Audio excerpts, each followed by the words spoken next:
আমার প্রিয় বন্ধুরা, আজ আমরা পরম পুরুষ শ্রীরামকৃষ্ণের মুখনিসৃত অমৃত বাণী কথা ও জীবনী পাঠ করব।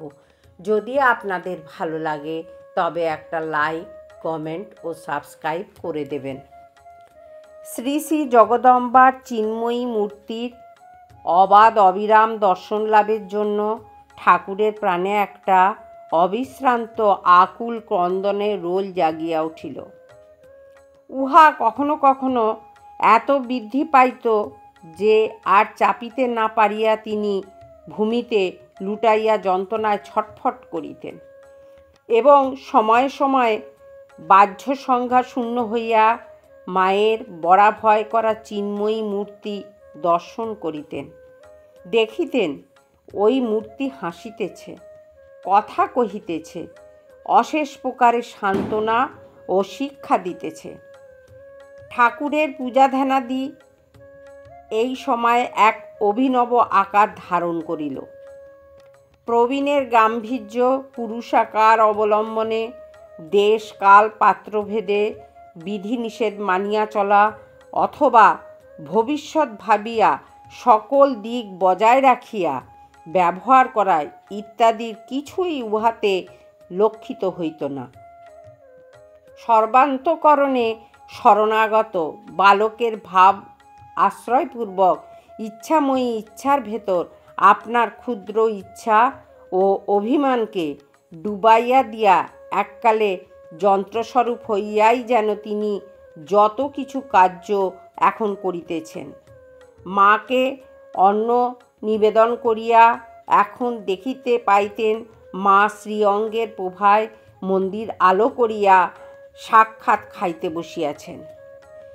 পূর্বে ধ্যান পূজাদিকালে দেখিতেন সামনে পাষাণময়ী মূর্তিতে এক জীবন্ত জাগ্রত অধিষ্ঠান আবির্ভূত হইয়াছে। এখন মন্দিরে প্রবিষ্ট হইয়া পাষাণময়ীকে আর দেখিতে পাইতেন না। দেখিতেন যাহার চৈতন্যে সমগ্র জগৎ সচেতন হইয়া রহিয়াছে, তিনি চিৎঘন মূর্তি পরিগ্রহপূর্বক বরাভয়কর সুশোভিতা হইয়া তথায় সর্বদা বিরাজিতা। ঠাকুর বলিতেন, নাসিকায় হাত দিয়ে দেখিয়াছি মা সত্য সত্যই নিঃশ্বাস ফেলিতেছেন। তন্ন তন্ন করিয়া দেখিয়াও রাত্রিকালে দীপালোকে মন্দিরে মায়ের দিব্য অঙ্গের ছায়া কখনো পতিত হইতে দেখি নাই। আপন কক্ষে বসিয়া শুনিয়াছি মা পাঁইজর পরিয়া বালিকার মতো আনন্দিত হইয়া ঝমঝম শব্দ করিতে করিতে মন্দিরের ওপরতলায় উঠিতেছেন। দ্রুতপদে কক্ষের বাহিরে আসিয়া দেখিতেছি সত্য সত্যই মা মন্দিরে দ্বিতলের বারান্দায় আলুলায়িত কেশে দাঁড়াইয়া কখনো কলকাতা এবং কখনো গঙ্গা দর্শন করিতেছেন। হৃদয় বলিত, ঠাকুর যখন শ্রীমন্দিরে থাকিতেন তখন তো কথাই নেই। অন্য সময়ও এখন কালীঘরে প্রবিষ্ট হইলে এক অনির্বচনীয় দিব্যবেশ অনুভূতি হইয়া গা ছমছম করিত। পূজাকালে দেখিতাম জবা বিল্ব সাজাইয়া মামা প্রথমত উহা দ্বারা নিজ মস্তক, বক্ষ, সর্বাঙ্গ এমনকি নিজ পদ পর্যন্ত স্পর্শ করিয়া পরে উহা জগদম্বার পাদপদ্মে অর্পণ করিলেন।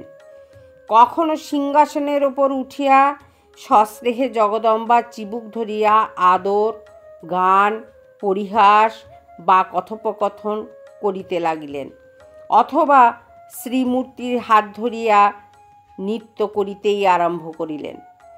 একদিন দেখি ভোগ নিবেদন করিবার সময় একটা বিড়ালকে কালীঘরে ঢুকিয়া ম্যাও ম্যাও করিয়া ডাকিতে দেখিয়া মামা খাবিয়ায় খাবিয়া খাবিয়ায় বলিয়া ভোগের অন্ন তাহাকেই খাওয়াইতে লাগিল। ঠাকুরকে ঐরূপ করিতে দেখিয়া মনে আশঙ্কা হইলেও অপরের নিকট প্রকাশ করিয়া কি করা কর্তব্য সেই বিষয়ে পরামর্শ লইবার তাহার উপায় ছিল না। কিন্তু প্রতিদিন যখন ঐরূপ হইতে লাগিল তখন ওই কালে আর কেমনে চাপা যাইবে। অন্য কেহ কেহ তাহার ন্যায় পূজাকালে কালীঘরে আসিয়া ঠাকুরের ঐরূপ আচরণ স্বচক্ষে দেখিয়া যাইয়া খাজাঞ্চি প্রমুখ কর্মচারীদের নিকট অভিযোগ উপস্থিত করিল। তাহারাও স্বচক্ষে উহা প্রত্যক্ষ করিয়া স্থির করিল, হয় ভট্টাচ পাগল হইয়াছে, না হয় তাহার ওপর উপদেবতার আবেশ হইয়াছে। বাবুদের এ বিষয়ে সংবাদ প্রেরণ কর্তব্য। যথাসময়ে মথুরবাবুর নিকট সংবাদ প্রেরিত হইল। মথুরবাবু কাহকে কিছু না জানাইয়া একদিন পূজাকালে সহসা আসিয়া কালীঘরে প্রবিষ্ট হইলেন এবং অনেকক্ষণ ধরিয়া ঠাকুরের কার্যকলাপ দেখিতে লাগিলেন। পূজা করিতে করিতে ভট্টাচ কখনো গলদশ্রুধারা, কখনো অকপট উদ্দাম উল্লাস এবং কখনো বা জ্বরের ন্যায় সংজ্ঞাশূন্যতা, অবিচলতা ও বাহ্য বিষয় সম্পূর্ণ লক্ষ্যরাহিত্য দেখিয়া তাহার চিত্ত একটা অপূর্ব আনন্দে পূর্ণ হইল। তিনি অনুভব করিতে লাগিলেন, শ্রীমন্দির দেবপ্রকাশে যথার্থই জমজম করিতেছে। তাহার স্থির বিশ্বাস হইল, ভট্টাচ জগৎমাতার কৃপালাভে ধন্য হইয়াছেন। এতদিন পর সত্য সত্যই মা এখানে আবির্ভূত হইয়াছেন এবং মায়ের পূজা ঠিক ঠিক সম্পন্ন হইতেছে। কর্মচারীদিগের কাহকে কিছু না বলিয়া মথুর সেদিন বাটিতে ফিরিলেন। পরদিন মন্দিরের প্রধান কর্মচারীর উপর তাহার আদেশ আসিল, ভট্টাচ মশাই যেভাবে পূজা করুন না কেন তাহাকে বাধা দেবে না। আদেশ শুনিয়া কর্মচারীবৃন্দ নিষ্ফল আক্রোশে পরস্পরের মুখ চাওয়াচাই করতে লাগল এবং পাগলকে সমুচিত শিক্ষা দেবার সুযোগ অন্বেষণ করিতে লাগিল। ঠাকুরের ঐরূপ অদ্ভুত পূজা দেখিয়া জানবাজারে ফিরিয়া মথুরামোহন উহা রানীমাতাকে শুনাইলেন। ভক্তিমতী রানী উহা শুনিয়া বিশেষ পুলকিত হইলেন। বন্ধুরা, আজ এই পর্যন্ত। আবার আমরা আগামীকাল পড়ব। আপনারা শুনবেন, কিন্তু খুব ভালো লাগবে, মন প্রাণ আনন্দে পরিপূর্ণ হয়ে যাবে। জয় ঠাকুর, জয় মা, জয় স্বামীজি।